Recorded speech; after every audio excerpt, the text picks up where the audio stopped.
Toimitusjohtaja on ensinnäkin se on näytelmä, erittäin hauska komedia Espoon kaupunginteatterissa, mutta henkilönä toimitusjohtaja on siis Monika, naispuoleinen toimitusjohtaja, joka tulee yllätysvierailulle työntekijänsä luokse illalla, jossa on Anna ja tämän poikaystävä Simon.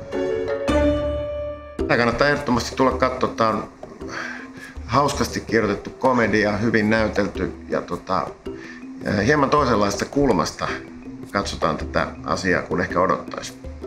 Yllätyksiä on varmasti luvassa. Ja naurua. Paljon.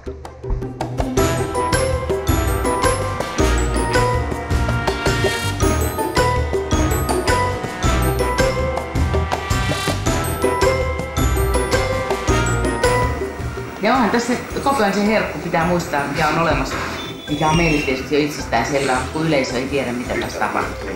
Niin, mikä on seuraava askel. Niin.